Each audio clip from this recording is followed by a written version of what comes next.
Hello and welcome to the India news destroyer. This is Chetan. और recently India और China के बीच patrolling को लेकर एक बॉर्डर एग्रीमेंट हुआ है और ये एग्रीमेंट सीमा विवाद से संबंधित है, क्योंकि ऐसा माना जा रहा है कि 2020 में इंडिया और चाइना के बीच जो गलवान झड़प हुई थी उसका समाधान इस एग्रीमेंट के थ्रू हो सकता है।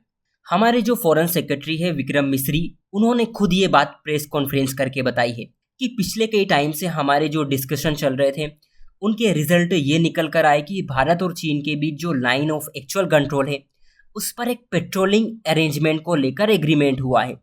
इससे सैनिकों की वापसी हो रही है और पूर्वी लद्दाख में जो प्रॉब्लम हो गई थी उनको भी सॉल्व करने में काफ़ी हेल्प हो रही है।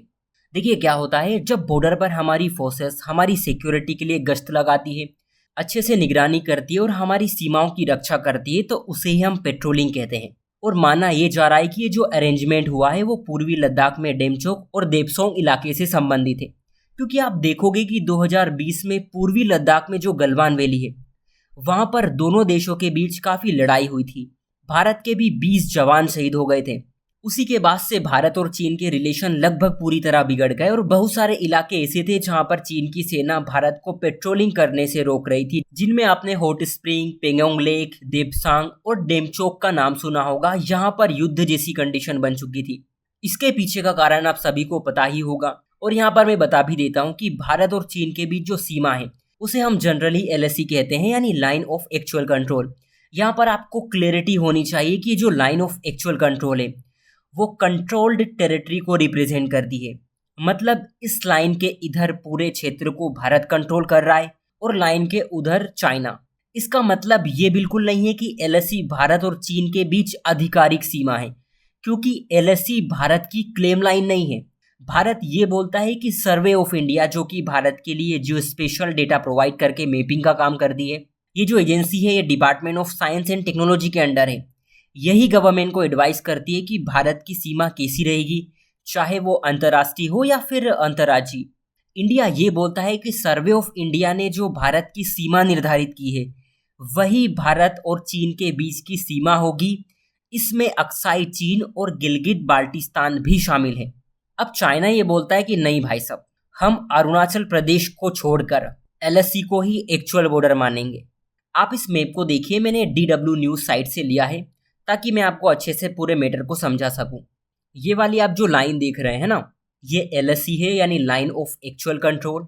इसके इधर की सारी चीजें इंडिया कंट्रोल करता है, इससे उधर की सारी चीजें चाइना कंट्रोल करता है। ये हमारा गिलगिट बाल्टिस्तान वाला इलाका है और ये अक्साई चीन है। ये जो रेड लाइन आप देख रहे हैं, यहाँ तक के इलाके को चाइना क्लेम करता है कि वो हमारा हिस्सा है, जबकि इंडिया ये बोलता है कि ये जो पूरा हिस्सा है जिसमें गिलगिट बाल्टिस्तान और अक्साई चीन, वो भारत का अभिन्न अंग है। अब देखिए, ये हमारा पूर्वी लद्दाख का एरिया है। पूर्वी लद्दाख में ही अक्साई चीन है, यहाँ पर गलवान वैली है, पेंगोंग लेक है और ये डेमचोक आप देख पाओगे। यहाँ पर 2020 में काफ़ी झड़पें हुई थी। यहाँ से बड़ा क्वेश्चन ये रेज हो रहा है कि क्या भारत और चीन के बीच जो बॉर्डर डिस्प्यूट है वो खत्म होने वाले हैं? क्या ये एग्रीमेंट बॉर्डर पे शांति स्थापित कर पाएगा?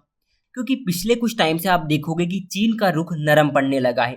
इसके पीछे के बहुत सारे रीजंस हैं कि हम एक्टिवली चीन के ऊपर प्रेशर बना रहे हैं कि बॉर्डर स्टेबल होनी चाहिए। बहुत सारी मीटिंग्स चल रही है कि बॉर्डर पर शांति कैसे कायम हो। हमारे विदेश मंत्री बहुत बार बोल चुके हैं कि जब तक बॉर्डर पर शांति नहीं होगी चीन और भारत के संबंध अच्छे होने की कोई गुंजाइश नहीं है। देन आपको याद होगा कि चीन के विदेश मंत्री ने खुद ये बोला था कि वो गलवान वैली से अपने सैनिक वापस बुला रहे हैं और वहीं से गलवान वैली में थोड़ी टेंशन कम होने के इंडिकेशन हमें मिले थे। लेकिन उस टाइम देपसोंग और डेमचोक को लेकर सहमति नहीं बनी थी।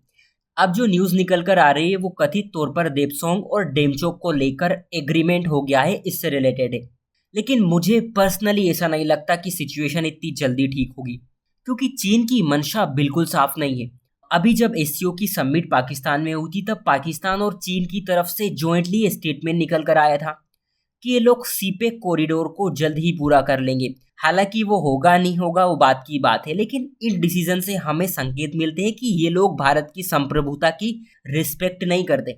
सेकंड बात मैं यहाँ पर ये बोलूँगा कि ये जो एग्रीमेंट हुआ है वो दोनों देशों के कमांडर पर डिपेंड करता है कि वो लोग इन्हें फॉलो करेंगे या नहीं, क्योंकि कागजी काम और जमीनी हकीकत में बड़ा फर्क होता है और चीन यही तो करता है। एग्रीमेंट के टाइम बोलता है कि हम ऐसा करेंगे, हम वैसा करेंगे, लेकिन कुछ ही दिन बाद हम देखते हैं कि ये लोग अपनी बातों से पलट जाते हैं, बॉर्डर को चेंज करने की कोशिश करते हैं और फिर से चीज़ें बिगड़ जाती है। देखना दिलचस्प होगा कि आगे क्या होता है। सो आज के लिए इतना ही। Take care and thank you.